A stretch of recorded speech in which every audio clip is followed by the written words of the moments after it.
What's up, geeks? I am Mike, and this is issue number 100 of the Geek Media Core podcast, where this week we're talking about the biggest video game release in history, Marvel Netflix perhaps hitting a swan song, and who had a worse wig between Henry Cavill and Jamie Lee Curtis. But we begin by saying hello to the man who has been generous enough to cut out 100 episodes worth of his free time to join me on this podcast. Danny, episode 100, man, we made it. We made it about 96 episodes further than I thought we would.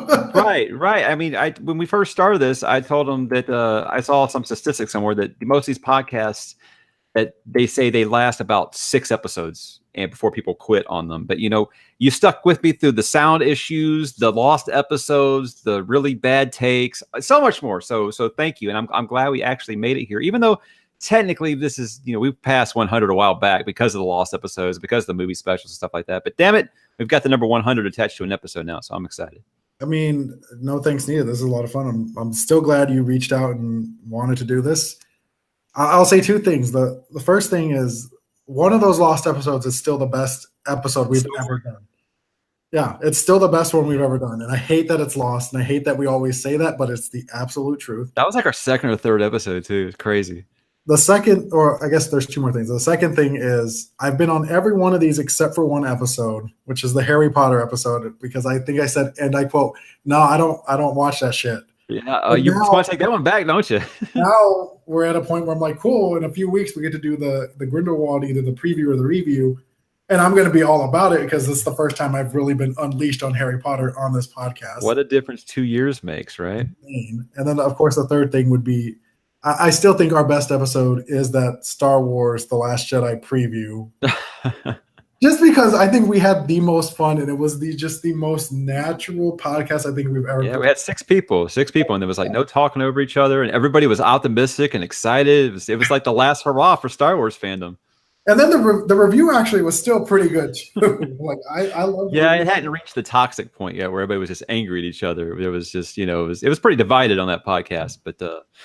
Yeah, it's still a fun one to go back and listen to now in hindsight. But as is tradition, since we've missed about a month of episodes because of school and kids and all this other stuff. But in the Astros playoffs, which we won't talk about here because I guess so. I want to say, usually I say, hey, did you watch, read, listen to, or play anything of note during the last week? But did you do any of these things during the time off that you'd really like to speak on before we begin? We'll get to Daredevil. We'll get to some of the other Netflix shows. Everyone knows that I'm playing Tomb Raider, and I play really, really slow. And it's a great game. I think it's my favorite of the series so far. Really? And that's just because they've really put a lot of time into the story, and not just Laura's story, but like everyone's story. So really appreciate it. I would think though the best thing that I've seen in our month off would be A Star Is Born, the Bradley Cooper, Lady Gaga movie. Fantastic. Lady Gaga is going to get a nomination for sure when it comes to the Oscars. Bradley Cooper should get one for directing. He was phenomenal. He directed it? I think so, yeah. Oh, I thought you starred in it. No, he starred and directed in it, and I think that'll be his nod as well. He won't win it, but he'll get nominated. But again, it's a fantastic movie, and I really could not say enough good things about it. Can you believe that the dude that we used to watch on Alias is now a Hollywood director and leading man? That's incredible, right? When I was watching Alias back when it first aired on TV, I would have never thought he was going to be the breakout star of that show.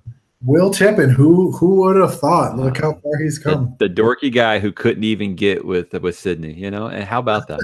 I watched with my kid lots of stuff in the last month, but something that I really wanted to bring up because we're not going to be talking about tonight is I watched with my kid Teen Titans Go to the Movies. Was not expecting much. I tried watching the cartoon with him when he was younger, and it was kind of hit or miss with me. There was a couple of chuckles, something like that. This is probably the most fun I've had with a superhero movie since Guardians of the Galaxy Volume 1. It was hilarious. I could not stop laughing. My sides hurt. I had tears run down my... So many references, Danny. And oh my God, the Batman gags they do in this are so good. This isn't like, fuck Batman. No, this is like really, really clever stuff. There's so many nods to so many DC properties that I know a guy like you that really goes deep will just absolutely love it. And it's just so over the top, crazy funny. One of the best, if you want to count it as a DCEU movie, one of the best villains is Deathstroke. But it's just so funny. I cannot get into how hilarious this movie was. There's a part where Batman's chasing them and they keep doing all this stuff to blow up his vehicles. And they blow up the Batmobile, and then he's on a motorcycle. And they blow up the motorcycle, and he's on roller skates. And they blow that up, and then Alfred's carrying him. I mean, it's just so much stuff. It's just like God, that guy's unstoppable. And they make like kryptonite margaritas for Superman. It's just so hilarious, and the music in it is so good. I bought the soundtrack. I'm not surprised by that. My nephew's about the same age as your oldest, and there are 2 Cartoon Network shows that when we're together that we've watched over the past few years and that are just hilarious to me. One is Teen Titans Go, and I get that Teen Titans purists are mad that it's not as angsty as the original cartoon.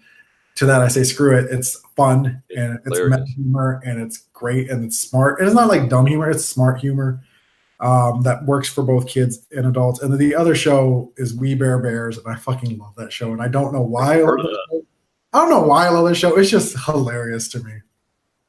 All right, well, hey, we got a ton of stuff to talk about because we did take some time off, and it's just stuff that we can't just like let go. You mentioned A Star Is Born, and you mentioned that you think that Lady Gaga is going to get a nomination. Well, I'm hoping our old pal from Mr. Robot's going to get some Oscar consideration here because Bohemian Rhapsody comes out this weekend, and it's got kind of lukewarm reviews. It's sitting at 59%. On Rotten Tomatoes, which for some reason that's still considered rotten, I guess. I don't really know how this works. Anyways, I don't go off of any of that. I texted you about that. I was bummed because I was hoping it would have the universal acclaim that like a Ray or a Walk the Line kind of got, so it would get that kind of Academy recognition. It's tracking for 41 million at the box office right now, and that would be about on par with what Star Is Born made. But me and my wife have babysitter, and we're going to see it this weekend. Are you gonna shell out the cash? Because I'm a huge Queen fan, and I think most people are huge Queen fans. They just don't even know it. So, are you interested? I know you're a Rami Malek fan, so I am interested. I will be going. I don't know if it'll be this weekend or the following weekend, but for me, when I look at the reviews, the reason critics don't like it is because it's not critical of Queen the band. It is more of a things are great, like kind of a not a fluff piece, but definitely like it's not taking any deeper dives into the band and the people and what makes the band tick. They kind of skim the surface, and for me, I get that critique, but at the same time, like, what did you expect? Like, this movie wasn't going to be made without the band's permission, and they're not going to let it, a butcher job go through with it. That said, it's Queen. The music is great. I imagine anyone that goes, it could be turned into a sing-along. It would not surprise me if I read tweets of like, yeah, the entire fucking theater just started singing along to all the music. They'd be clapping their hands or We Will Rock You, right? I mean, you have to. It's like a sporting event. The other thing is our good friend Rami Malek is getting a lot of praise, and a lot of people do think that, predictably, as we have said, good actor in a biopic usually is Oscar bait, and this seems no different because you've seen it in the trailers. He pretty much emulates Freddie Mercury. And thankfully, he's not going to actually sing because there is scientifically no one with the voice of Freddie Mercury, and they're not even going to try to pull the wool over our eyes. But he should get his Oscar nomination. He will not win, but he will be nominated. And hopefully that'll open the door up for him to have a pick of even more roles. Even the negative reviews that I've read have said the pros that they come out of the review is that when Rami Malek is on the screen, you believe it's Freddie Mercury. So, I mean, to me, that's all. I love Brian May. I think he's one of the best guitar players ever, but I'm going to see this movie to see Freddie, man. I mean, I never got to see Queen, in live in concert. So I figure this is like the closest I'll ever get to it, right? Unless I just want to put live at Wembley on the surround sound or something like that. But a huge fan of the band, and I don't even have to buy the soundtrack because I've got every one of their albums, so I've got the soundtrack. So I'm glad it isn't like Walk the Line. They're like, yeah, let's just let you sing. This ain't like emulating Johnny Cash. We all know Freddie's voice is just one of a kind, and scientifically proven. That is not exaggeration. That is not hyperbole. They actually did a study. There is no human being on this planet, past, present, and probably future, that has his voice. That's why I laugh when they made remember those games when they were real big there for a while, Guitar Hero and Rock Band. Remember those games that were real big there for a while, and they made the microphone where you could sing. And I remember they put out Rock Band Queen, and I was like, who's gonna sing that shit? Yeah. So Definitely can't wait for it. You know, it's a big deal if me and my wife are actually getting a babysitter to go catch a movie. We're doing 2 this month. We're doing that and Crimes of Grindelwald. So yeah, we're going to geek out a little bit. Halloween 2018 is a box office hit. I know that you probably didn't go see it, not being the big horror guy that I am. I actually did get to go see it. It made crazy money. It's won 2 weekends in a row now. It's up to 155 million domestic, which is like I tweeted at you. You open your scary movie during Halloween, easy money, especially when it's an iconic franchise like this. But was the movie any good? That's the question. I hear a lot of people saying, "Oh yeah, it's great. It's the best one since the original." And whatnot. And it's like, well, look at the bar here.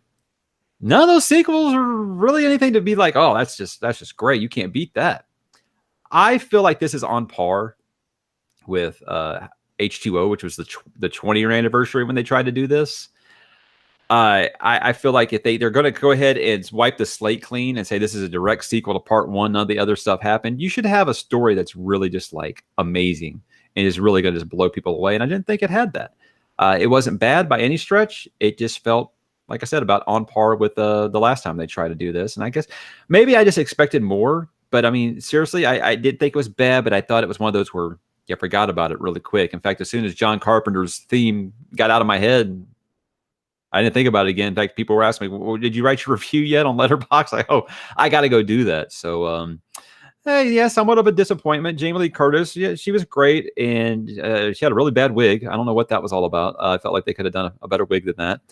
But I think it was just, I'd waited this long to see Michael and Laurie have like this big battle. And then they diluted it by putting Laurie and her daughter and her granddaughter versus Michael. And that's not what I wanted to see. I didn't want a next generation kind of movie. So if this was, they were really going to be trying to put the franchise to bed, I think I expected more. But now they're already talking about a sequel. They've got to, but it makes this much money. And Jamie Lee Curtis says she's game to come back as long as the director of this comes back. Any interest, Danny? Have you ever watched a Halloween movie?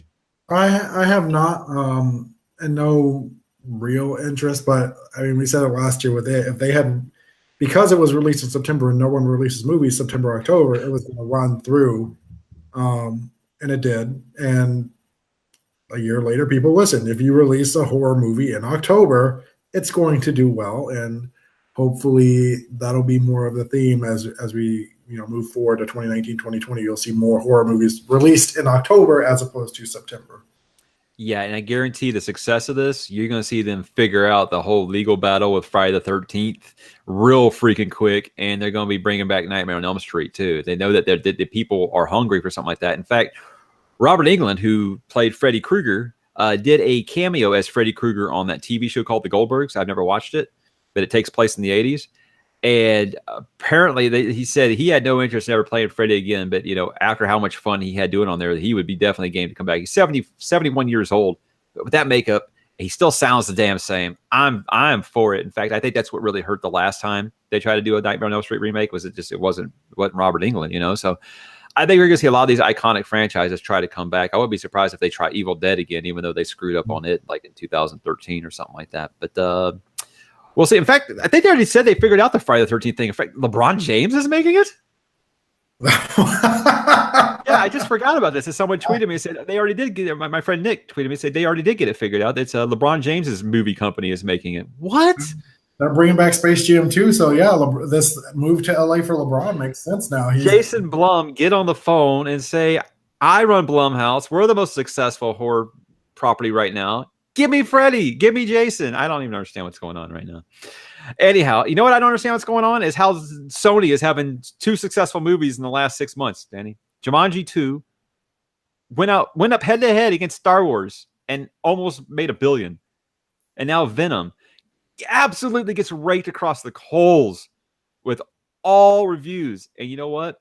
Nobody gave a fuck. Everybody went anyway because they love the character. And I'm about to hear from you because I know you went, that it really wasn't that bad.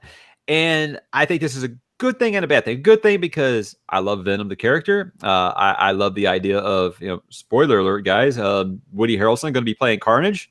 Heck yeah. I love me some Woody. I mean, that bad wigs. Yeah, even with you want to talk about bad wigs. There you go. Ooh, that's a bad wig. Yeah, that was a really, really bad wig. But it's crossed 500 million now. So you're getting the sequel.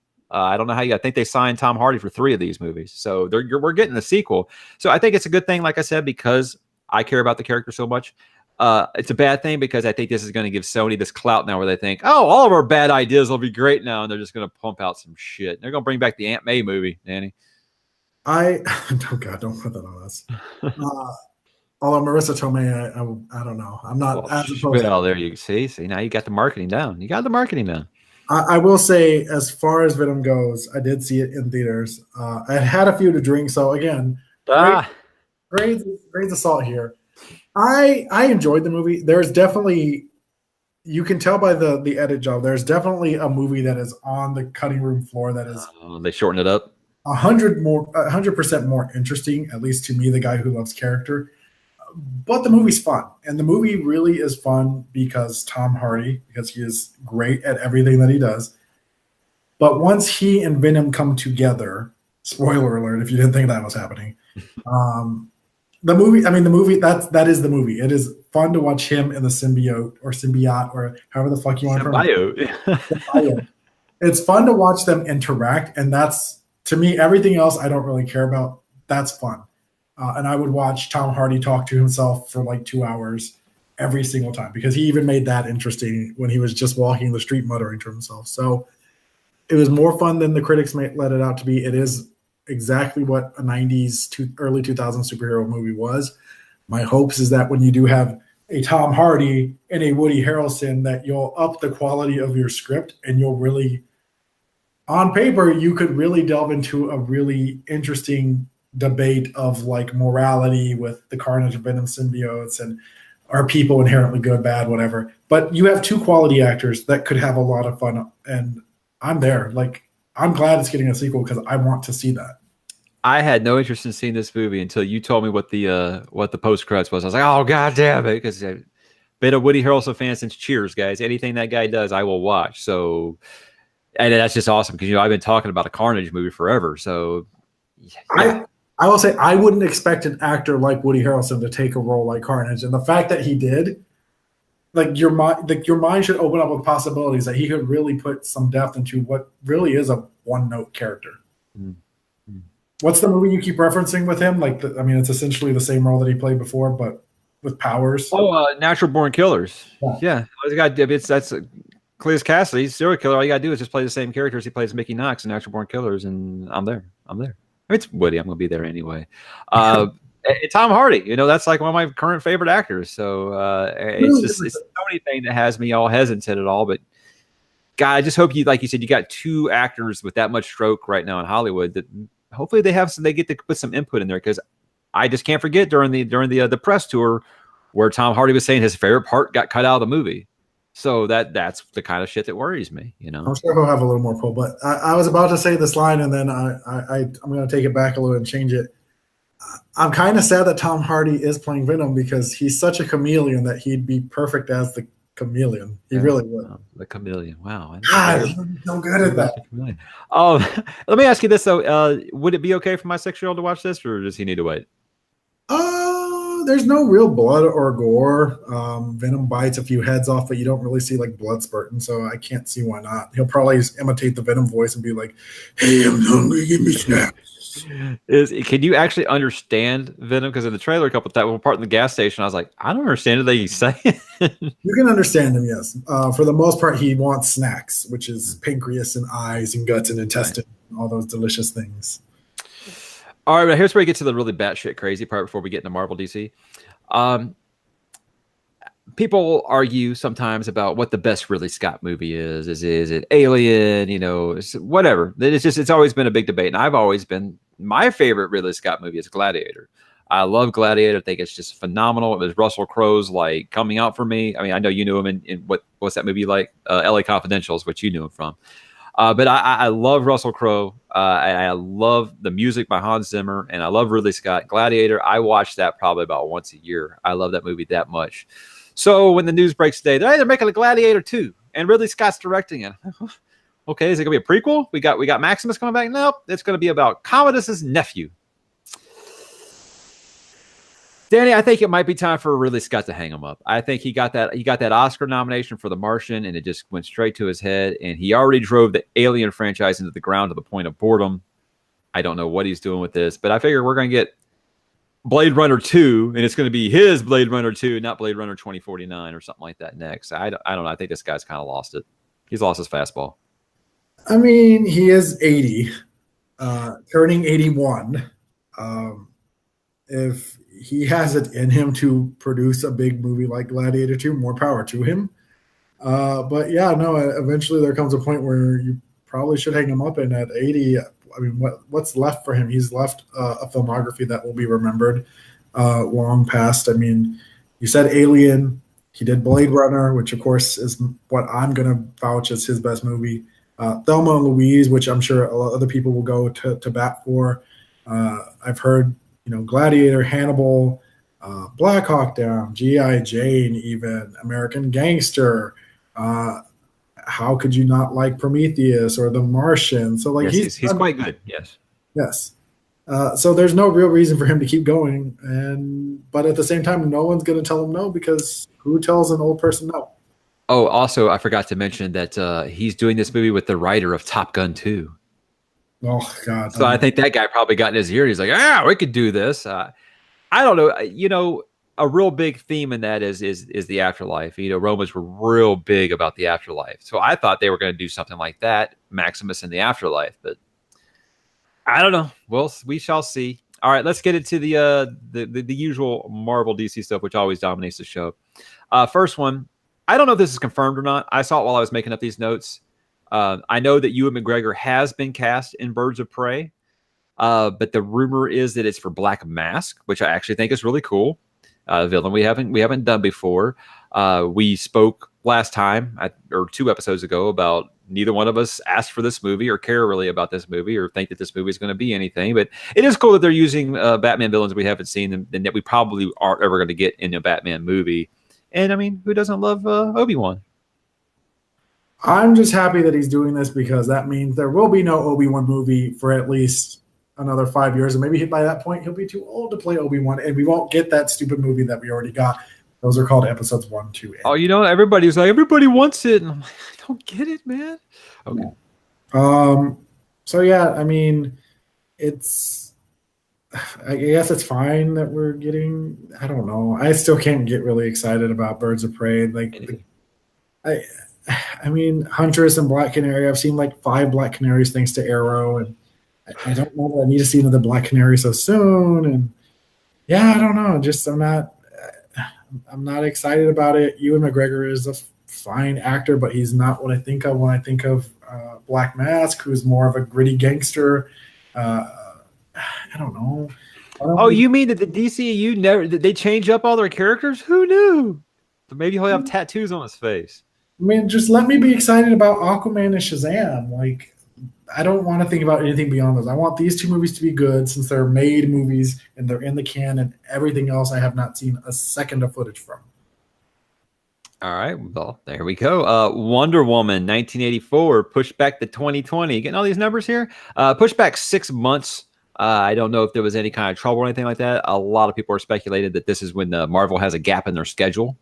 So that's when they moved to. I don't know if I believe that. I think that Wonder Woman was a big enough movie that they don't feel like they've got to back down 6 months worth from anybody like that.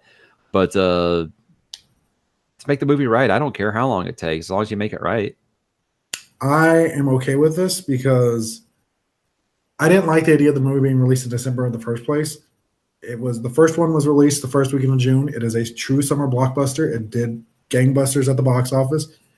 I have no problem with the second one being that. I have no problem with giving Patty Jenkins another 6 months to work on the movie. By all means, Patty Jenkins, do what you want. That's what we said after the first one, that she literally had a check to do what she wanted. And if she wants to do a longer time, if it was her, if it was the studio, whatever the case is, I'm fine with it, because that means that they can put more time into the CGI, which they'll probably need to make the cheetah look good. See, every time I'm like, hey, cool, they're taking it slow. They're trying to fix all this stuff, but then there's something about, hey, yeah, we're gonna make a Birds of Prey movie. We don't even have a script yet, but here we got a release date, So I don't know. I mean, it's just beating a dead horse at this point. Our gripes about it, but keep in mind that we still have not seen even a photo of Kirsten Rigg as the cheetah, so that's probably how far they are in development of that film. because we've seen like 1,000 pictures of Joaquin Phoenix as the Joker already, and I don't even, does that movie even have a release date? I don't know. I don't know even know what to say about that movie. We shall see on that one. You know he's going to be good. Like no matter what, you know he's going to be good. Right.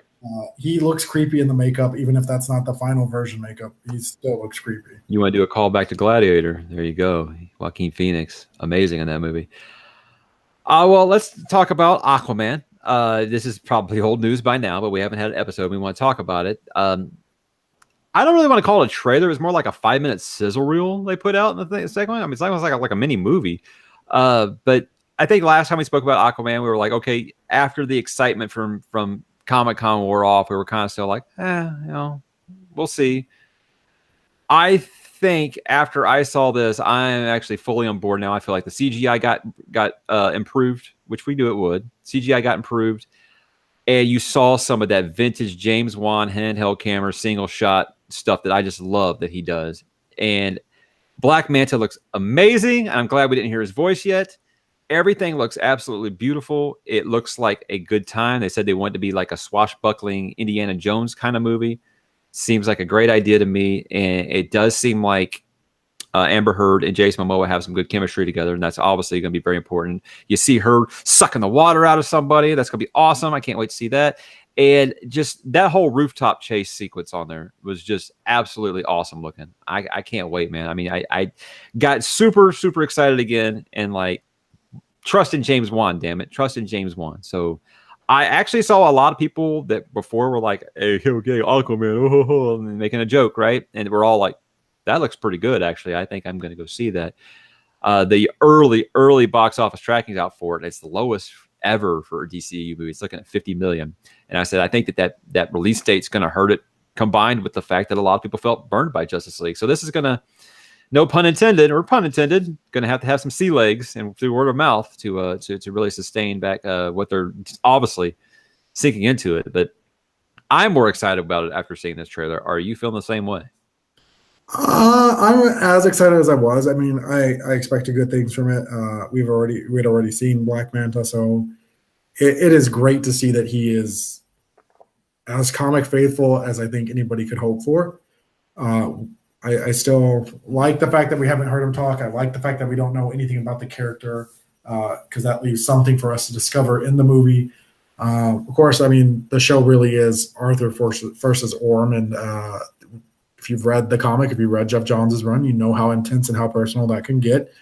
So I'm hoping for good things there. Otherwise, we have good underwater action scenes. They seem to be putting their time into getting the CGI better and more polished each time, because every time we've seen footage from the movie, it looks sharper and sharper and sharper.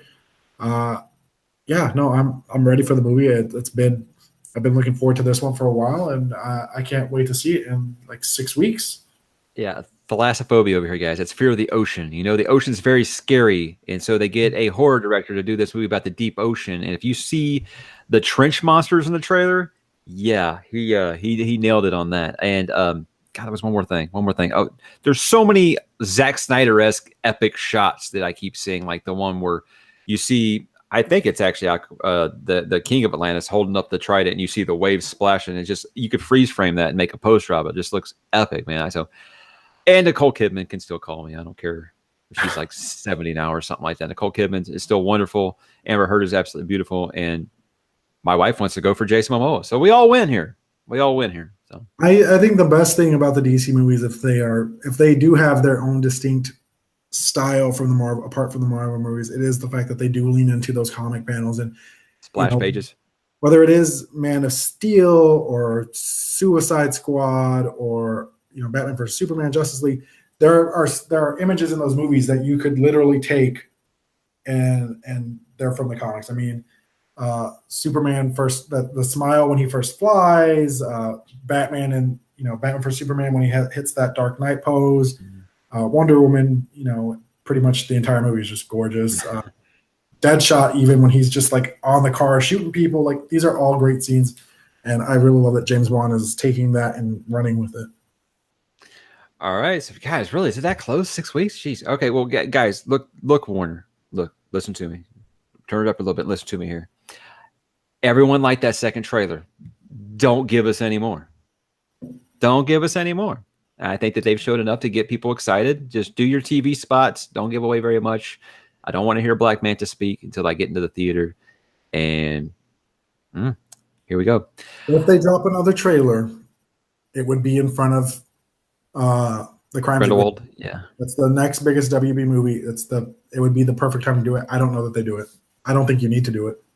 I don't think so either. It seems like they've let James Wan kind of do what he wants. I mean, they didn't force him to release a trailer until he felt like he was ready for it. So I do wonder, a lot of people that were at Comic-Con said that the trailer that they got was different than the one that us at home got. And I wonder if this is what they got to see, because it seemed like people that were at Comic-Con were way more hyped than we were. So it would make more sense. You want to talk about something that got me hyped? And I wonder if it got you hyped, because you all the time, you have basically coined a phrase on this show, the Academy Award winning Suicide Squad. Well, we all know the story with James Gunn getting fired from Guardians of the Galaxy. Now, most of us think it was just absolutely dumb. I think it was just a brain dead move by Disney on that. But you know what? Disney makes billions every time they sneeze, and I'm just some dude with Wi-Fi and a keyboard here. So Warner did the obvious, and they said, James Gunn, would you like to come work for us? And he said, yes, I would like to come work for you and do Suicide Squad 2. Now, as of right now, he's only writing it.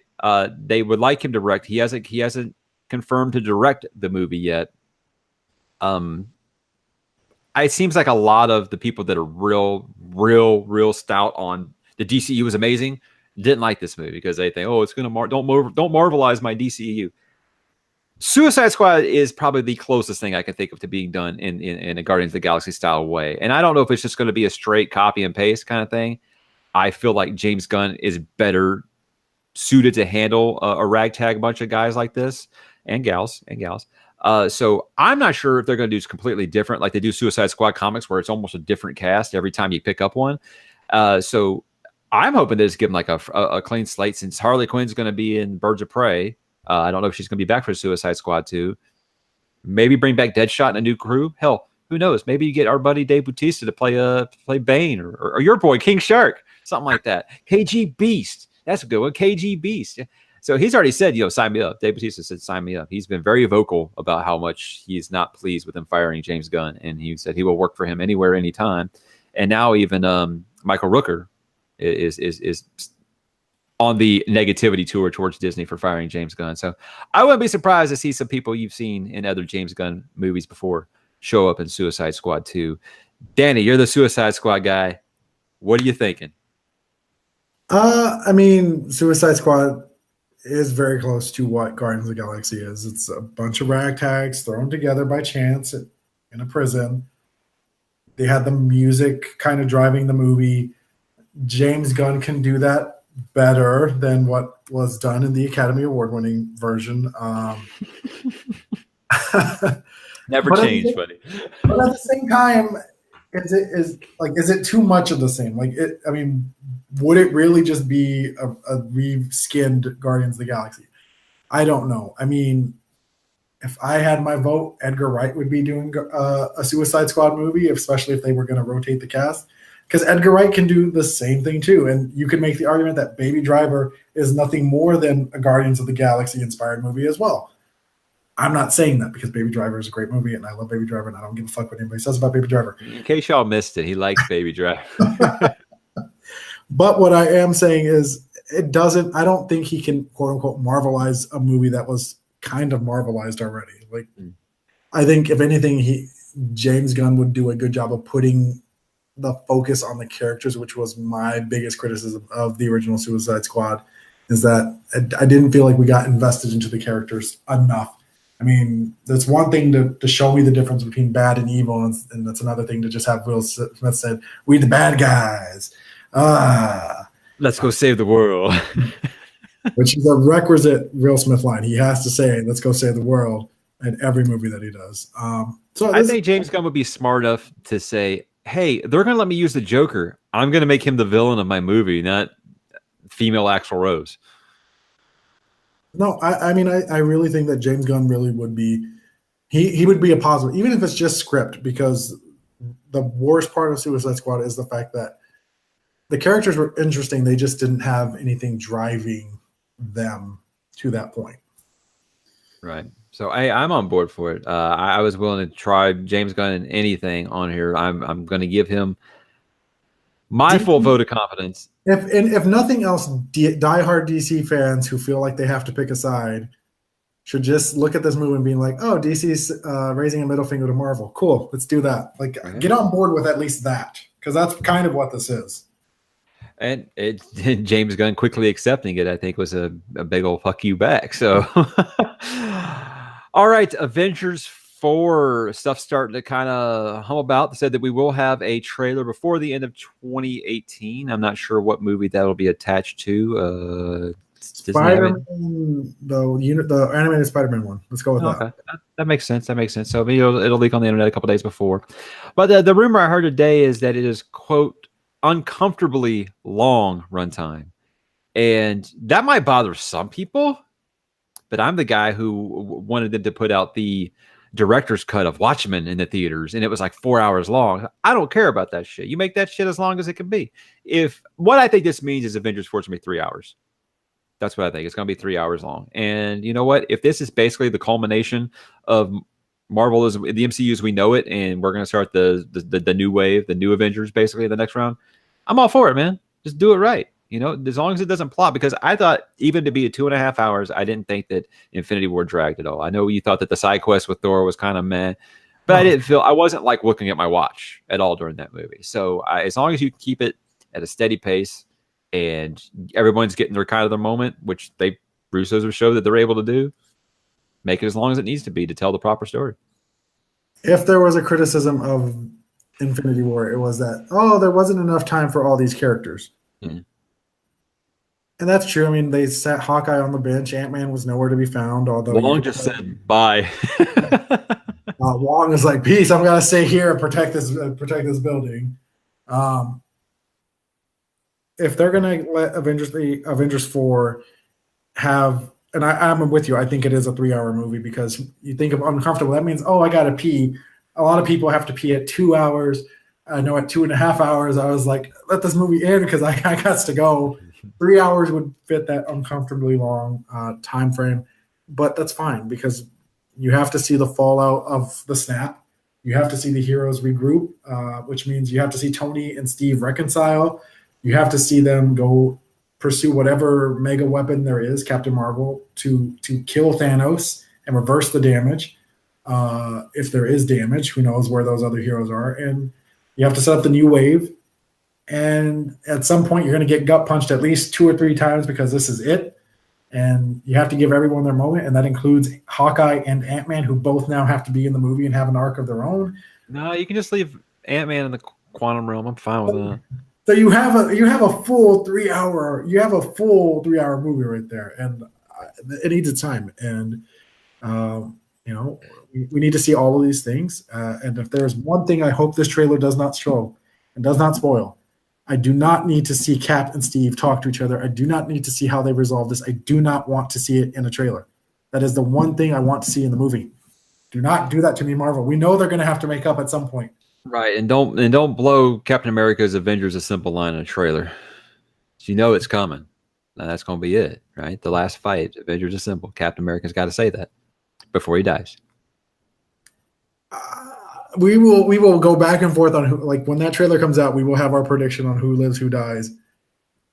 I don't know. I'm not there. I have if I have read some of the hints right, I have a theory about this, but we'll get there. Oh, all right. Well, that's still, it was about 6 months away, 7 months away. So it'll be here before we know it. The big thing about the Spider-Man sequel, Spider-Man Far From Home, his black costume. Does he have the black costume? So, well, I mean, I was half joking. His new costume, which they unveiled on Jimmy Kimmel Live, it is red and black. Huh. So if you've seen the Superior Spider-Man, which was after Dan Slott stupidly kills Peter Parker, spoiler alert. You just said Dan Slott, stupid alert. The guy who was portraying Peter Parker, because I'll protect that little spoiler because it actually is whatever.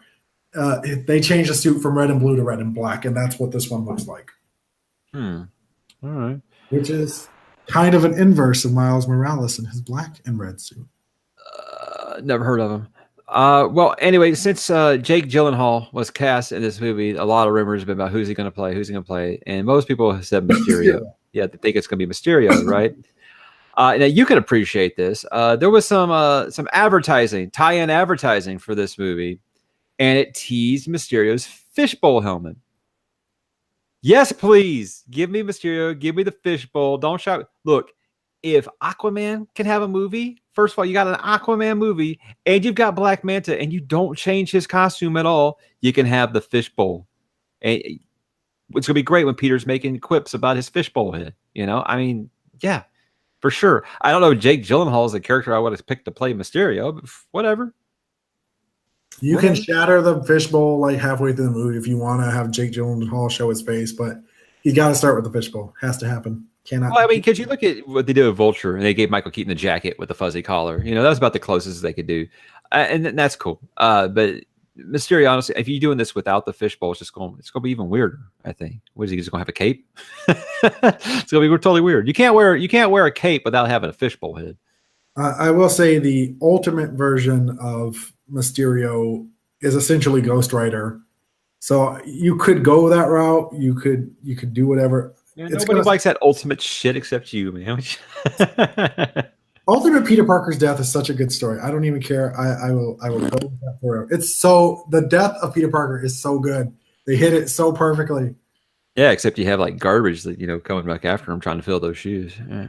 I'm not even talking about that. I'm talking about for Spider-Man, the idea that this kid doesn't die at some point, like was always a sticking point to me. The fact that they told that story at least satisfied that, like, cool, he is a hero through and through. It's a beautiful story. I highly recommend reading it.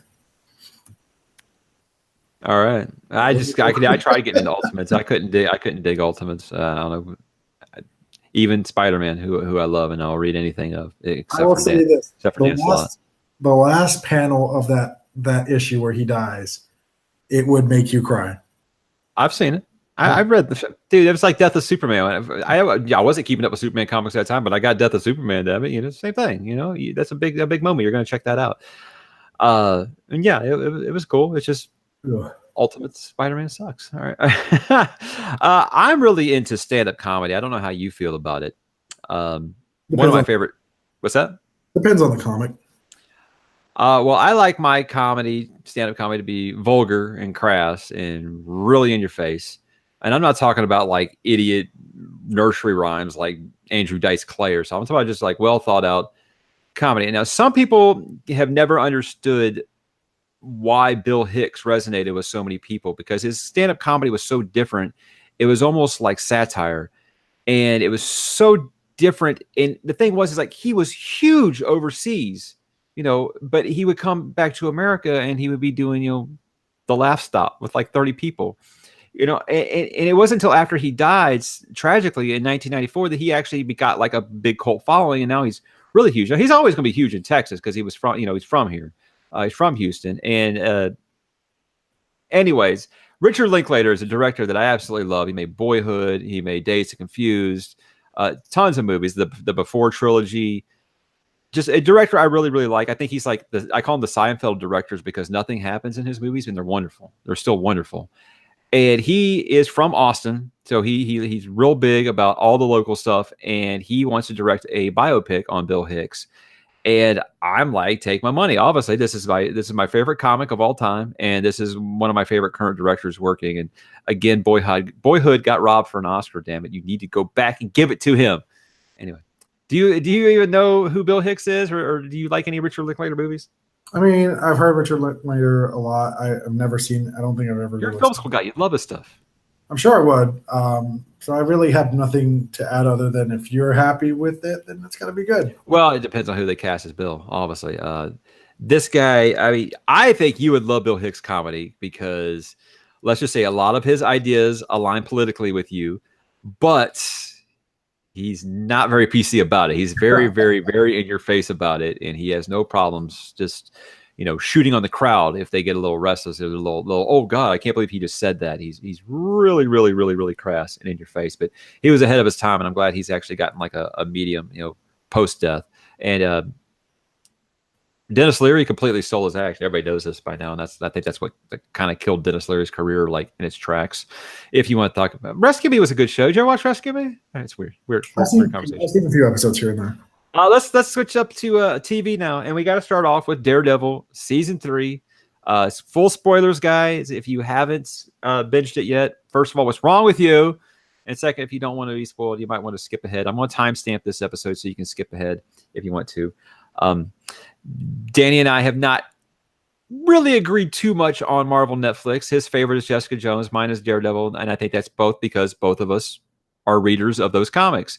Daredevil comics, meh. Frank Miller Daredevil comics, amazing. And obviously I knew what story arc they were going to tackle this year. They changed some things, but they kept like the core of it together. Before I just go completely into detail here, I loved it. And I thought that after about the 4th episode on, I couldn't stop. I was like, it was seriously like, screw my homework, screw taking care of the kids. It was like, play the next one. I thought that Bullseye was amazing, had an excellent origin story. Basically got a whole episode for his origin story, and that's something they can't do in the movies. It raises that horrible Colin, what's his name? The guy that played Bullseye? Oh, I don't know. Colin Farrell. It raised that horrible thing. And obviously, I love that movie, and I don't care who fucking knows it. It's a great movie. Like I said, you having that opinion means you were almost as high as Colin Farrell was when he was recording that movie. Anyway, I felt like this just fixed everything. Any problems that I had with the first 2 seasons, I felt like they perfected them in this. Vincent D'Onofrio's Kingpin is my favorite MCU villain. If you're still counting this as part of the MCU, I don't know if I really am or not. I loved it. I think this arguably is the best season of the show. I thought that it was well balanced. I never had a lull for me. And you successfully put his 2 greatest villains in one season and you made it work, and it never felt rushed. So let's hear, Danny. What did you hate about it? I love this season. I was surprised that I binged it as fast as I did because right, I'm on episode 2. He's like, shit, I just finished the finale. Yeah, because season 1, I was about half and half. Season 2, it was a slog. I'm not even gonna lie, it was a slog. Season 3, I flew through it. I think this was the best portrayal of Matt, as comic accurate as they could possibly get with him. I thought that Wilson Bethel was fantastic as Dex, and to see the descent and to see a bad guy and not feel any compassion towards him, to just actually see him descend into madness, fantastic. And to the point where there were scenes that I was expecting to go one way and it didn't go that way, and it was a good surprise. And I was just like, oh, I thought he was totally going to kill her, or I thought he was going to kiss her. That's why when Kyle tells me it's predictable, I'm like, what's predictable, man? This thing swerved me like 3 times this year. The scene with him at the end with his dead person, I don't even know what she was to him, really. Julie, yeah, fuck. He's North Star. Yeah, that was dark, man. See, this is something they would never do in an MCU movie. So it's just like, wow. I mean, obviously the best parts were Vincent D'Onofrio and Charlie Cox, and the little added touch of putting Vincent D'Onofrio in Charlie Cox's head was fucking genius, because you get more of them together. I thought they handled Karen and Foggy well. Yes, I'm actually saying this was the best I've seen from Foggy, because he wasn't a hypocritical jerk, and he actually did contribute to the success of the team. If anything, his brother was kind of a dick to him, and I kind of wish that you mean Chad Kroeger from Nickelback? That's who it looked at. It looked like what's his name? Doogie Howser doing cosplay of Chad Kroeger from Nickelback. Joanne Wally as Maggie was great.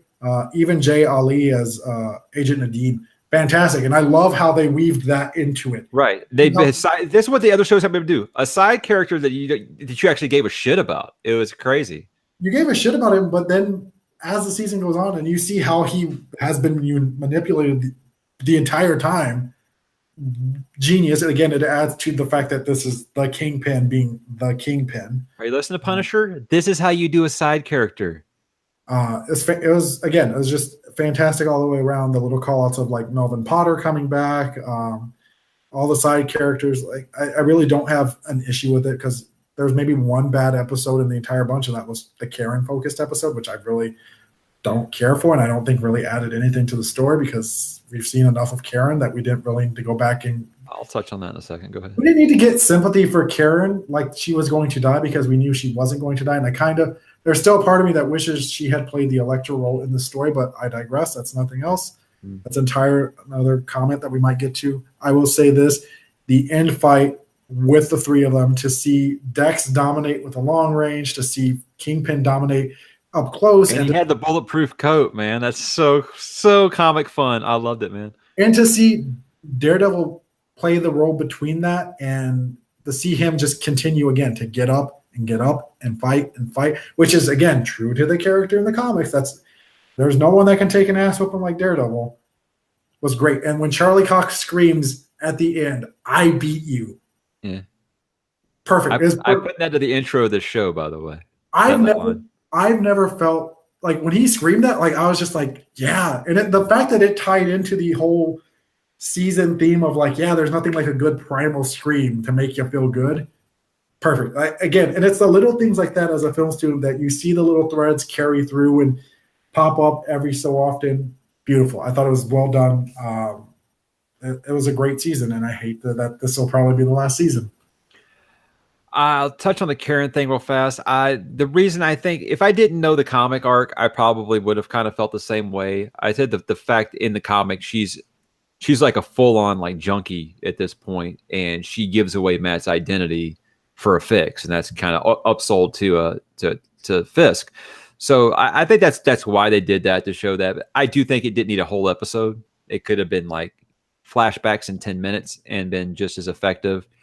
My wife was actually emotional in that episode, so I guess I think she likes Karen quite a bit.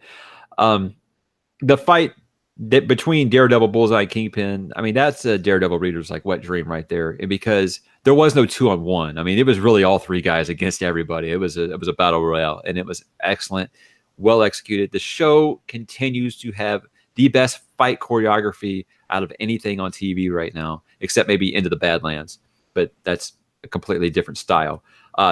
Seems like every year they try to, go up over the other one. Season 1 had the hallway fight that we all know is like iconic at this point. Season 2 had the stairwell fight, which you said, they're just trying to one up last year.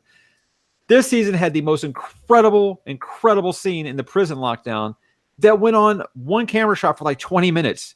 It was absolutely amazing because it wasn't just a fight. You'd have the fight, then you'd have dialogue, and then you'd have something. So much was going on. And I mean, I was like, hold my breath during this. It was so well done and just beautifully shot.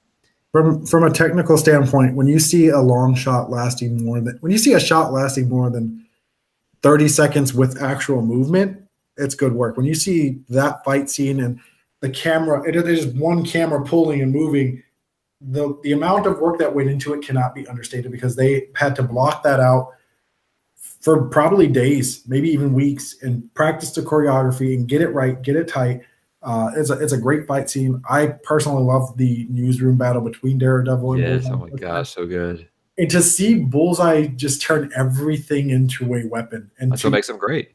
To hit everything, and that unless Daredevil can get close, he can't touch him. But see, I'm glad that they didn't shy away from the fact that he uses ricochets so much too. It's like you can't just take cover against Bullseye. You're screwed if you're not up close. So the fight scene's great. Like I said, for me, there was no wasted momentum until they hit that Karen episode. But 1 out of 13 is not bad, considering usually we're saying it's about like everything could be condensed down to like a 7-8 episode run. See, and I thought that Bullseye's episode, his flashbacks and stuff, was so good. Like, and while I'm watching, I'm like, this is great. This is what they can't do in a 2-hour movie with a villain. This is so good. It's so well done. I don't care that they changed some of his origin. I thought that this is the definitive Bullseye. He's a name character, but he's a bland enough origin story that you can change it and make it fit and make it better. I mean, I think even diehards weren't mad about this. No. What else? Like I said, the people that still complain about Karen and Foggy, I mean, complain all you want, but with Matt, when those three are on the screen together, they have an undeniable chemistry. They work so well together. And I mean, again, if you read the comics, that's it. That's the team. That's the trio right there. So I did get scared for a second that they were going to kill Foggy off in the office, and I was about to just be like destroy. Because I know how you feel about it, but you know, I'm like, no, because I mean they killed off Ben in season 1, you know, and that character's still alive in the comics. So I was like, man, I hope they really don't do that, because you know, Foggy eventually becoming DA is like a great storyline. So the only thing I think I would have changed with the season is had Elektra in it somehow, but you know how Defenders went. I don't think that there was any room for Elektra. I'm just saying that's the only thing I felt like was missing from this. But I'm perfectly okay. I thought the Maggie reveal was pretty well done for people who didn't know that. I think everybody had that spoiled from after Defenders, even if it wasn't as good as the way it was revealed in the comics. I won't get into, but yeah, Kingpin, best MCU villain. How I've said that I will hear Kevin Conroy and Mark Hamill's voice when I read Batman and Joker. I will hear Vincent D'Onofrio's Kingpin voice when he talks like this. He's so good, man. I will hear that voice when I hear him like talking shit to Spider-Man or something next time I read an issue. There's two things that we haven't said. I love the little Jessica Jones call out at the end. Like, I thought that was funny, and I was kind of glad they said something about one of the other heroes. And I, of course, love the Daredevil Jessica Jones chemistry from the Defender. So love that little tie was there. We haven't talked at all about Vanessa and the fact that she full on went like the queen pin of crime. Well, she's pretty freaking ruthless in the comics, so it wasn't a shocker to me. But yeah, she was all about that life really quick, wasn't she? No, she's just like, no, like, hey, you share everything with me, and she was just like there. So if there were a season 4, like, theoretically, she could become the queen pin of crime and torment Daredevil. Well, I think we've seen Kingpin's just as powerful in prison as he is out of it. So, yeah, he may not be going after Foggy or Karen, like you said, but it ain't over. And you know the best thing about this? Are you listening, Marvel Studios? The best thing about this, they didn't kill their villains. Yeah. You got his 2 biggest villains, and you didn't kill them. It's awesome, but. I hope that if we do get a season 4, we get more of Maggie, because she basically replaces Stick. Is kind of like his teacher, I guess you'd say. But I don't have anything really bad to say about this season. I was actually like upset when it ended. So I can see now why it took over a year to make this season, because I mean it's almost 2 years, wasn't it? Mm-hmm. Because that prison scene had to be like at least a month or so shooting. I mean, think about you're doing that. One person fucks up and flubs their line. Take it back. So I think there's probably a few miles of footage that they had deleted from that. But let's get into you thinking that it might be the last season, because Luke Cage and Iron Fist were both canceled. And first I thought, oh, that's okay. That's because they're going to do Heroes for Hire. And then I thought, wait a second. Thanos Snap killed half of everything there. There's half of Marvel Netflix right there. I don't know. I thought this is just not the same universe. I thought this was just their way of saying, hey, Disney's taking their stuff over to their streaming platform. So, I mean, I don't really know what's going on. I mean, I saw that the Luke Cage showrunner and the Daredevil showrunner were quite upset about it. So I don't think it's anything like that. I think maybe Iron Fist and Luke Cage just didn't have as much viewers as Jessica Jones and Daredevil do. But we'll see. Because Disney wants those back. I will disagree on the Luke Cage one, because those... Even though Netflix doesn't release it, you can kind of gauge by social media buzz, like how these shows are doing. Luke Cage had just as much as Jessica Jones and Daredevil. Iron Fist did not. Talk about it. I wasn't surprised about the Iron Fist cancellation. I'm not sad about it by any means, but the language that they used was the immortal Iron Fist will return. Luke Cage. It would be foolish in this day and age to cancel a show like Luke Cage, especially when you look at the success of Black Panther, you look at the buzz that Luke Cage had created himself. I do think that this is Netflix being like, yo, you're going to have your own streaming service. I don't know. We want to, try to distance ourselves.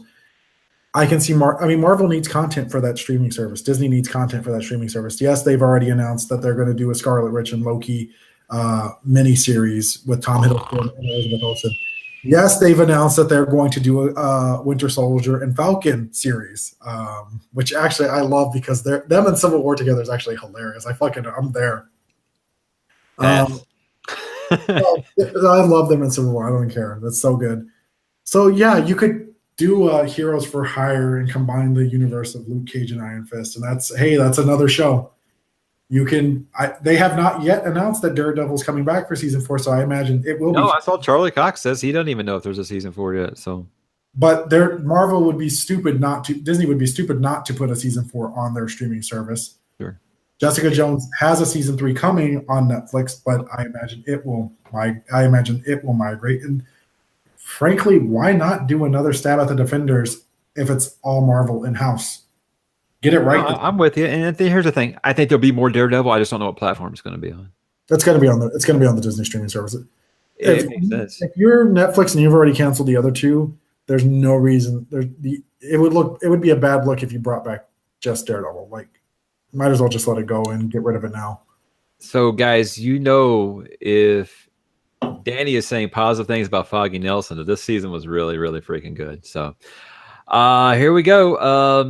I want to say one more thing about Netflix. Again, I know you're not a horror guy, but I think you would like this show called The Haunting of Hill House. I'm sure if you've had any touch on social media when this thing came out, that it was crazy. It was like on a Stranger Things type level here, where everyone was talking about this show, and I was like, I'm doing my schoolwork, but I'm going to check out an episode, and I watched this all 10 in 2 days. It was in my head. I finished it 2 weeks ago. It's still in my head. And Dan, let me kind of sell it to you like this. Imagine if Lost, the good season, which is the first one of American Horror Story, and This Is Us, had a big old orgy and popped out a baby. That's what this show would be. It is. You want to talk about character development, man? This is a show for you. And they're selling it as a horror series, but it is really a family drama with horror elements in it, because it's telling a story about how they grew up in this haunted house.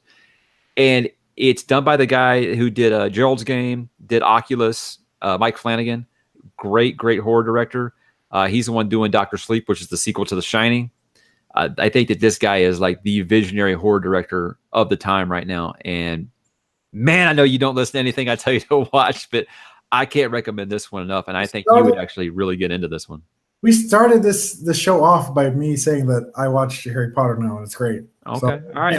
I made TV. I know I throw a lot of TV at you. So too much TV on my plate right now. I know you haven't watched Better Call Saul, so I know you're backed.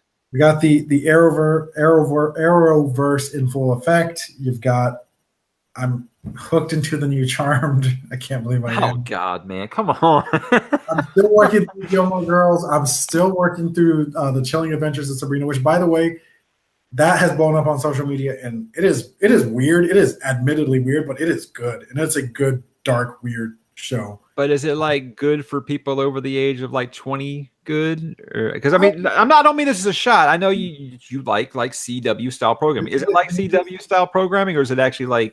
I mean, is this Riverdale? Is what I'm asking you. It's a Berlanti show, so yes, it is CW styled. They take advantage a little bit of the freedom of Netflix. I can't remember the actress's name, but she played Sally Draper on Mad Men. She's fantastic as the lead, and I watched the original Sabrina, and I knew that wasn't like Archie Comics accurate. I did not expect what I'm getting right now. It is like it's different, and it's weird, and it's refreshing. Like I think it's really compelling TV, and I can't stop watching it. I know Kyle said it's better than Daredevil season 3, so. But I can't I can't stop watching it, but I also can't binge it because it is a little dense, and I do have to pay attention when I watch it. So again, Greg Berlanti, I am just his hype man, and that's all I do is hype up all his shows, which is pretty much all I watch on TV right now. Tell you what, Danny, you watch Haunting of Hill House, and I'll watch Sabrina the Teenage Witch.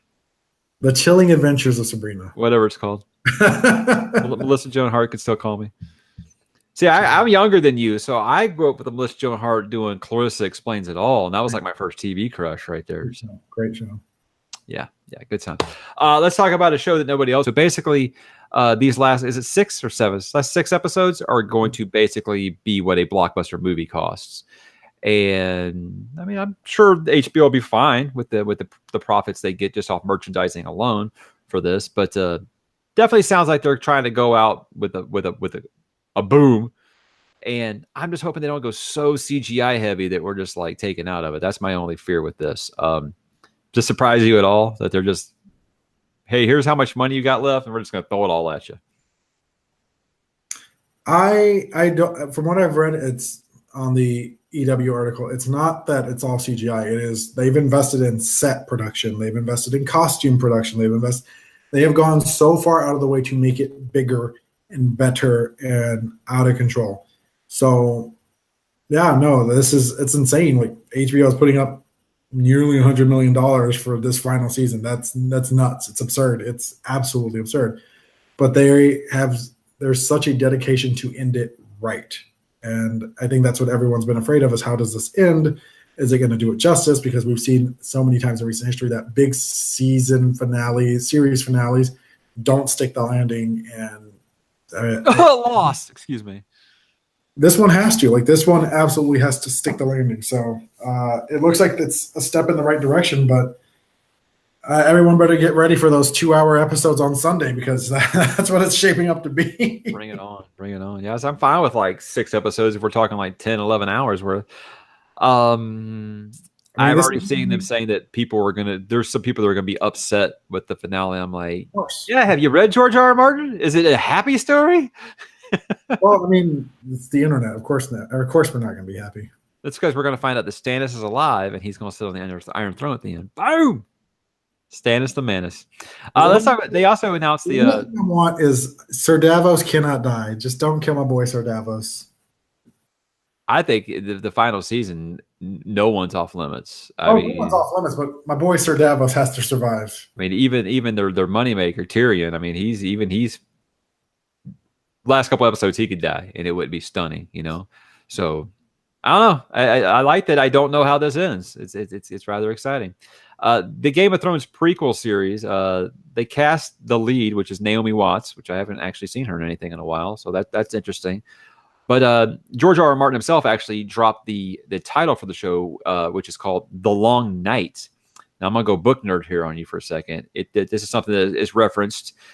At The Long Night, it's about 8,000 years before the Targaryens kind of gained control of the Seven Kingdoms, and it's when the others and the Whites first kind of came about. So we're probably going to be seeing the Children of the Forest and the First Men fighting them, and I imagine we'll probably be seeing Bran the Builder beginning construction of the Wall. But also Melisandre has also referenced that she thinks another long night will happen. So if it is actually a sequel and not a prequel, I'd be surprised. I don't know if I've actually seen the word prequel attached to it. I've only seen the word spinoff attached to it. But I'm guessing that everybody's just going to watch anyway, right? I mean, yeah. I mean, my only hope is we say about it what we've said about Better Call Saul, that it is its own show with its own identity and not a money grab. Which it's weird that we're sitting here 4 or 5 years later and we're saying like, oh yeah, no, Better Call Saul now is the standard for what a spinoff should be. Right. But that's the world we live in now. So we knew that HBO wouldn't let Game of Thrones go. So hopefully that this is compelling in its own right with enough familiarity, but also enough to justify the need for a series like this other than making HBO some money. I mean, there are other time periods I was hoping they would do, but that's fine. I'm just hoping it's not like a True Detective season 2 kind of thing, where it had everything going for it, and then it was just like, if you're going to have to you're going to have to compare it to the original series eventually, So let's hope it's more Angel or Frasier than it is Joey. I mean, the thing with this series is it's because of what it is. That first episode is going to have its built-in large audience, so it has to get across the point of the series really fast, or else it'll start to dwindle and drop off. I don't know who's the showrunners are yet. That information's probably out there. I just heard this today. All I heard was that he said it was a long night, and I was like, "Ooh, I actually know what that is." So we saw some of the Children of the Forest. We have the showrunners announced, I think. Yeah, so I mean, we've seen some of that, and I think that makes sense why they've kind of hinted to it on the regular show. So To the other fantasy show that we thought had some potential to it. No one seems happy about The Witcher on Netflix. And I know everyone's quick to say, oh, it's just angry fanboys because everything doesn't look exactly like they want it to look or whatever. No, it's because Henry Cavill looks like he's doing cosplay of Legolas from Lord of the Rings. It looks absolutely terrible wig. Terrible. I don't want to judge it off of just like that little clip or whatever. I'm not quite as angry about it as Kyle is, but I'm also not excited about it because you take my one redhead character from the show from the series and you make her not a redhead character. That's always going to annoy me. But you said you'll watch the first episode. Yeah, I probably will. I mean, I like Henry Cavill as an actor, so I'm going to check it out, even if it doesn't. I never read the books. It might be going more off of the books than the video game. I don't know how similar it is all. I don't know anything about the books, except that the guy who made them is like a fall down drunk and he's like mad about royalties right now. That's all I know about. So this could be closer to the books and not the video game. All I know is the video game. So that's what I'm going off of. But I don't know. Whatever. This is why I don't try not to follow shows in pre-production, because you're never going to be satisfied with anything. It is a really weird trend that we're seeing, because the Joker did this and a few others have done this. That they take the costume and makeup test and they put it out as a little teaser clip thing. It's definitely not the guaranteed final look for Henry Cavill's character, because it is a costume. It's a camera test. I think it was meant to drum up excitement, but damn, that misfire, because I haven't seen anyone who's like, oh yeah, this is great. I can't wait to see it. At the same time, you got to trust the process. This is an A-list Hollywood actor. You got to at least trust that it'll be there, because he wouldn't besmirch his clout on something inferior, would he? Well, but he quit Superman for this, right? I mean, that's the story I'm going with. I don't know if he quit Superman for this, but yeah, this is what he wanted to do. And he said it, and like a few days later, they made it happen. We'll wait until I see. You said this, so they put out like a makeup or a costume footage, like a test, just to kind of like get a reaction. And I think it's when they say, okay, people aren't going to like this, so let's put this out. And then when they see like the final version, like, oh, okay, it's all going to be okay. So I always go back to the Heath Ledger makeup test when everybody freaked out. Always got monkey paint on his face. It looks stupid. And so whatever, we shall see. Something that me and my kid have been doing since school started back is every morning we'll watch an episode of Batman the Animated Series. And there's actually this guy on comicbookmovie.com that put them into like a chronological order, so to speak, which, obviously not a chronological order, because you're just supposed to watch each episode and you don't really have to watch any other episodes or anything. So we try to make like a story out of it. And it actually makes a lot of sense the way it is. So we're watching it in that order, and we've been having a great time with it. Every morning he gets up and he tries to guess who the villain's going to be. And he's had a great time with it. I mean, even the episodes where it's a villain he doesn't know or haven't heard of, he's having a great time with it. So I'm happy to report that this series has aged extremely well. And I think it's going to age even more well now, because the Blu-ray set came out and it looks stunning, Danny. I can't believe what they've done with this. I've said that, okay, I think that the gritty style film that they have for that actually helped with the kind of the detective noir Batman that they used for that. They didn't lose that. It's basically, it doesn't look blurry anymore. It's so damn clear. So this isn't just a easy transfer. They've actually spent time on this, and it sold so well because they said, we're only making like 70,000 of these. So that's when I went and said, all right, well, shit, I'm going to pre-order it now, so I'm not in 4 years from now trying to pay $400 for the set on eBay or something like that, because I slept on it. But they had so much success that they said, okay, they're going to do like 30,000 more. So they're going to make 100,000 copies of this, and then it's going to be gone.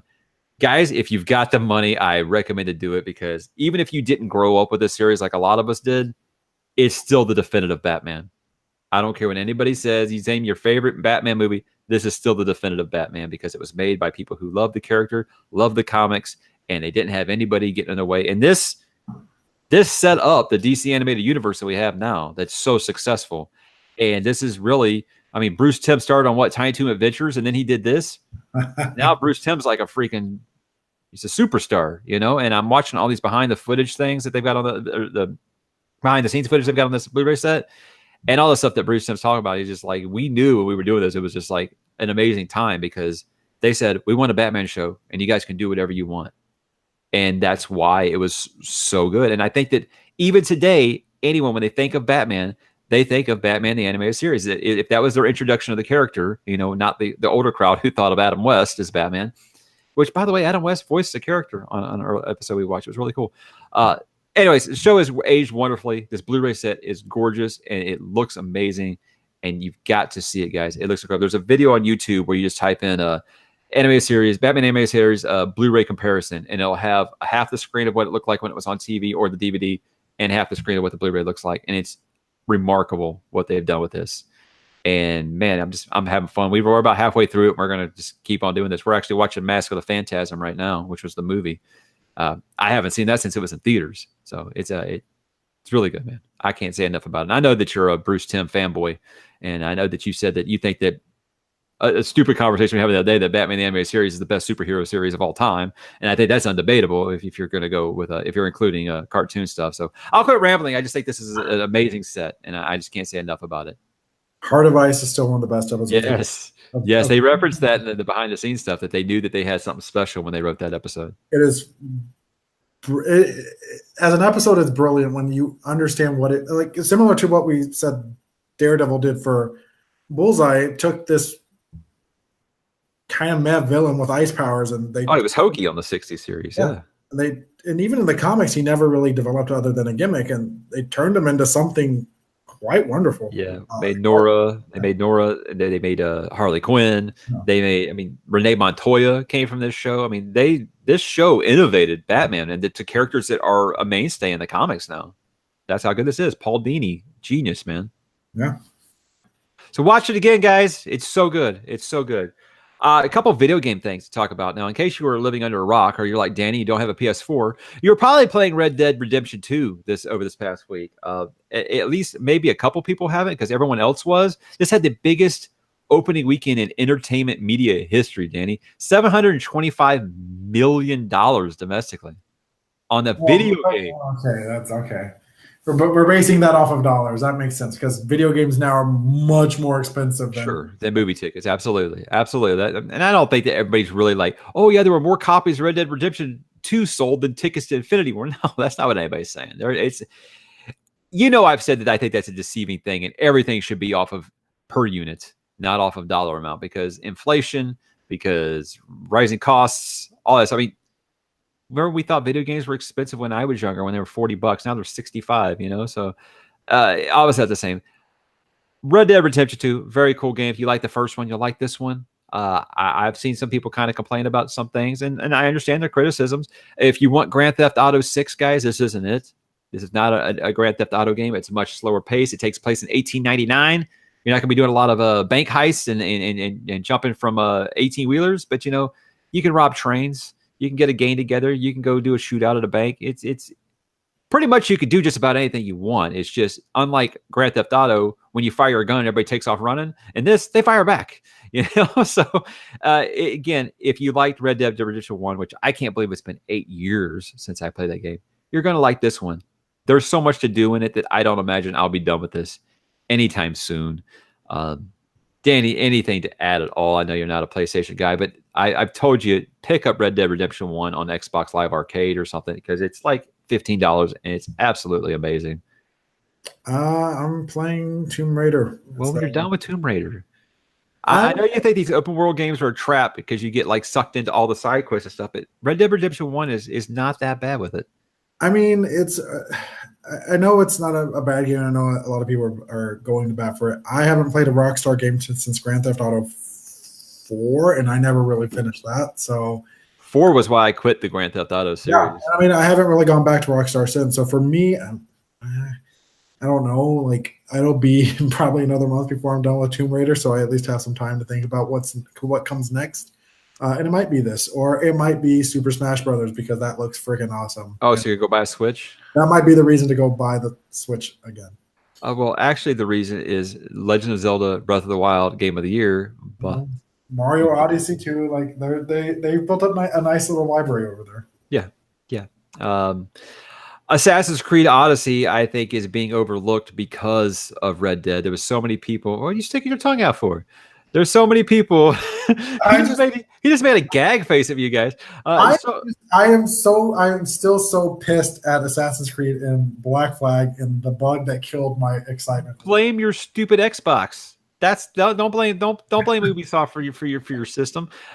Look, I understand people who have been in on the Assassin's Creed series for much longer than me. Origins was my first Assassin's Creed. I went back and played 2 after your urging, and I enjoyed it. I can see what the difference is. But I mean, there's so many people that were like, yeah, I want to get Assassin's Creed Odyssey, but Red Dead comes out in 3 weeks. So I think it's being overlooked for that, but it's absolutely an amazing game. It is so good. I've been waiting for Red Dead for years. So that's the only reason it kind of got pushed aside. But as soon as I am done with Red Dead, I am going back to Assassin's Creed Odyssey because it is such a well done game. And if you're one of those people who thinks that Red Dead Redemption 2 is too slow and too plotting, check out Odyssey because I think it'll be a little more what you're looking for. It's action packed. There's so much to do. And I mean, you get to freaking do all the stuff you did in Black Flag. You get to do the boats. You get to do the land. It's just so much. There's so much to do. And I don't think you would like it, Danny, because there are so many side quests you could do. In fact, there's a message. There's actually a job board where it just keeps regenerating for side quests. It will never end. So yeah, you would feel trapped. You would feel like it was a chore. But to anyone else who has like some discipline and some willpower and some self-control, you would really, really enjoy Assassin's Creed Odyssey. And you know what? I think you got a couple more days of Target doing their buy 2, get 1 free. So I'm saying, Danny, you can go get a PS4, you can get Red Dead, you can get Spider-Man, you can get Odyssey, get one of them for free. I will say I'm not going to trash Ubisoft because it seems like they're finally going to move forward with my Child of Light 2 sequel that I've been dying for. So they have a free pass for me for a while. Well, you know what? I am going to give Ubisoft credit because I think that Ubisoft is getting close to me to the point of automatic buy. I think the last 2 Far Cry games have been really, really good, except the ending of Far Cry 5. What the fuck was that, Ubisoft? The last 2 Assassin's Creeds have been great. I actually haven't played that Tom Clancy one, but I forget what it's called. But a lot of people have told me that it's really good. So I feel like they're getting really, really to the point to where Bethesda was for me before Bethesda's most recent. I feel like Bethesda, as much as I love them, have made bad choices since and including Fallout 4. I feel like they've made bad decision after bad decision. They're like, okay, well, we're gonna do Elder Scrolls Online. Okay, I understood why you did that, and I understand that's a big moneymaker for them. But they got greedy and said, we're gonna do the same thing with Fallout now. And this Fallout 76 beta sounds like such a PR disaster. Apparently, there was a bug in the game that deleted the beta for everybody that was playing it. Oh my God. And the technical issues, people talk about it dropping down to like 10 frames per second when there's anybody else on the screen. There's no NPCs in this game. Everyone has to share a workbench, so you can't upgrade. You have to stand in line to use a workbench. Holy shit, man. And they're like, well, it's just the beta. They'll have that fixed. Are we sure? I just feel like the brain trust at Bethesda has kind of took their eye off the prize. If they sat there and beat their chest about, oh, save player 1, don't forget the single player campaign, and then you're going to put out this train wreck, and you're going to tell me, oh, you've got no release date for Elder Scrolls 6? Come on, man. I feel like Bethesda's fucking up. I jumped off the Fallout train on Fallout 4, and I said I wasn't going to get suckered into Fallout 76, so I look pretty smart right now. I mean, with me, it's not like I was with Assassin's Creed Odyssey. I was like, oh, I'm going to wait, and then I pre-ordered it the next day. No, I have. I'm not into the online PvP stuff. That has no interest to me. I am single-player campaign all the way. If you want to get on PSN and chat, I can do that while I'm playing the game I'm playing. I don't need to. I'm never into Destiny or any of that stuff. So this was never going to be with me. I can't believe how bad this is. And the thing is I'm watching some Let's Play on it, and it basically looks like Fallout 4 with taking all the non-playable characters out and just putting in other players. It still looks ugly. Like I said, I'm not with Bethesda. I'm not even going to trash them because I know they release the another Elder Scrolls game. I'll be right there. Sure. That's just the thing, though. How are you going to tell me no Elder Scrolls and then this Starfield game, and you're like, oh, we're not going to be here anytime soon? Dude, Skyrim came out 8 fucking years ago, man. Look, Mike, you're going to get another new edition of Skyrim this year, and then another one next year, so don't worry about it. And that's included in, I think, the stuff that they're fucking up. I just think that they're making some bad decisions over there. So Wait till you get this third Ultimate Edition of Skyrim. well, we already got VR. We got an Alexa version. Shit, what's left? Nintendo 3DS. I mean, I don't even know what's left. Probably be able to play it on our cell phone here pretty soon. I mean, we don't want to do Elder. Oh, you want to do Elder Scrolls game? Check out Elder Scrolls Blades on your iPhone X. No, that's not what I want. Anyway, I could. We bitched about this on the E3 show. It's just, I don't know. Even Cyberpunk now, I'm kind of like demotivated about. So we'll see. It's going to be an interesting year for gaming. But obviously, I've got Red Dead 2. I've got Assassin's Creed. I've got Shadow of the Tomb Raider, which I was so excited about. I bought the Steelbook edition, and I still haven't even opened it yet. And I still have so much to do on side quest stuff to do on Spider-Man. I just went ahead and rushed through the story when I knew Red Dead was on the way. So, yeah, I'm set pretty much for like the next half year to a year. So, it's a good thing there's nothing really on the horizon coming. And I mean, shit, I still got Mega Man 11 and Dragon Quest 11 on my computer. So, man, I'm stocked up on games. You're like, I'll just be playing Tomb Raider. You're able to focus on one game. See, that's your superhero power. 45% done. That's it. I'm combing through everything. I'm excited that you tell me that you think it's the best because I love the story so far. I think the story is fantastic. The stuff that I saw people complain about, I'm like, oh, so you mean it went back to stuff from like the regular Tomb Raider series? Great, that's exciting to me. I love hearing stuff like that. I have nothing wrong with the first two games. I love both of them, but I never thought of Lara as a Nathan Drake. That's Uncharted, a Nathan Drake shootout person. Yeah, you would have gunfights, but nothing to the level where, I mean, the body count in Rise of the Tomb Raider alone was in like the hundreds, So, yeah, if it's back to survival, if it's back to exploring, it's back to solving puzzles. Shit, yeah, I'm gonna have a blast with it. But I'll probably blow through it in about 12 to 14 hours. Where Danny's like, shh, I spent that in the first, part of the map. There was one puzzle that I just did in the last little bit that I did. It did take me a little bit of time where I had to like pause and like really think about like what I was trying to do. So some of the puzzles, they've definitely put some more time and effort into the puzzles. All right, man. Do you have anything else going on? Anything else you're gonna do? I mean, baseball's over, so you don't have that. Fall TV season, which means it's Arrowverse. Are you enjoying? Are they doing Supermax on Arrow? Are they actually doing it, or was it like a 2-episode thing? I think it's 3 or 4 episodes in, and he's still in prison, so they are definitely giving it the time. I think that they've done a good job with him. They brought the longbow hunters in. They've done a good job with them. Felicity is actually an interesting character again. I've enjoyed what they've done on Arrow. On The Flash, it's funny, making Barry a dad has really resurrected the show in a big way for me. Wow, am I behind? Wait, what? Yeah, time travel. But I mean, The Flash at its core has always been a family character. And so it's a stroke of genius to bring in his time traveling daughter and how good that makes this show and how well she fits in. Casting wise, how well Barry and Grant Gustin have taken to the fatherly role. Like it works for me. It really does. So I think they've done a great job there. And of course they keep shooting out information about the Elseworlds crossover. And that looks fucking nuts and insane. They have the 90s flashback in it. Batwoman's in it. Superman's coming in a black suit. Barry and Ollie have switched powers, and this is great. It's going to be the most comic book shit I've ever seen, and I can't wait to see it.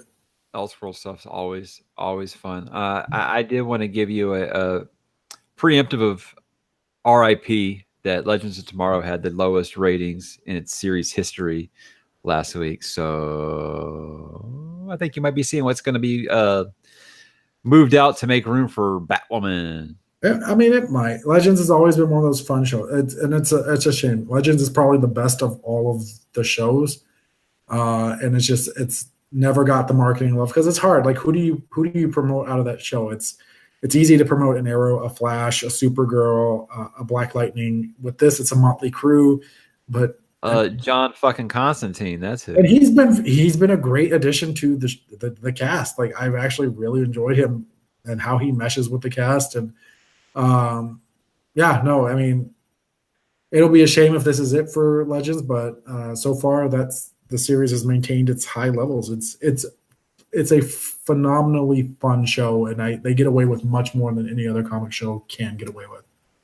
All right, guys, 100 episodes, and I feel like that has like some symbolism on this show, because right before we started the show, Danny was like, Mike, you got to watch this show called The 100 on TV, on the CW. I'm like, I don't know, man. I'm not too much into CW stuff anymore. And he's, just trust me, just try it. I started watching the first episode, and I'm like, this is the biggest tween bullshit I've ever seen. What the hell's Danny? He's like, just watch until episode 4. Damn it, just watch episode 4. I'm like, all right, but you're going to owe me for my wasted time here. And he was right, guys. It was episode 4. And you know what? He's used that same method on so many people. I think he's actually gotten about 100 people to watch this show. So by the way, guys, watch the 100. Get to episode 4 before you judge it. Episode 4 is where you see what kind of show it really, truly is. All right, so 100 episodes in the books, and you know what? Hopefully, we'll make another 100, and we'll make it without having to do about 115. You know, because we won't have the technical issues that have been so prevalent. And I don't know why. I don't know why. 100 episodes later, I think the biggest shock is that I'm like one of the biggest Harry Potter fans now. right. You guys, he didn't watch Game of Thrones and he didn't watch Harry Potter before this show. The last one I've got is Lord of the Rings. That's the last one I got to get him into, which I finished reading the trilogy, by the way. So good. Still so good. Still so good. So good. Ageless, timeless story. So good. And he'll do it. He'll do it eventually. I know he will. I mean, I will. I've seen episodes of Doctor Who now, so like this is crazy. Yeah, you didn't watch Doctor Who. You watched the show that's formerly known as Doctor Who. Let's not get into that. Yeah, we'll go for another 100 episodes. All right, guys, thanks for listening. And always thanks for listening. We're actually doing a partnership with Houston Preeminence now. It's a local guy that used to do radio around here, Jason Braddock. We're doing a partnership with him where you're going to be able to see our podcast on his YouTube channel and on live radio and stuff sometimes. So I think if like they don't have anything at like 4 a.m, they might just slap our podcast on there. I don't know. It's still very, very early, but check them out. Check out Jason Braddock on Twitter at Jason Braddock. Danny is still at DC_612, and I'm still at GMC Podcast. Or if you want to get my personal account, is at ZEPP1978. But you'll get a lot of sports on that one. So I recommend people just stick with the GMC Podcast if they're listening to this. Anything to add, Danny? I mean, if we're going to just keep plugging things, don't forget to check out Mike's guest appearance on I Love This Movie podcast with our good friend Lisa. And just check out that podcast in general because it's a positive podcast about things we love. Talking about Lord of the Rings.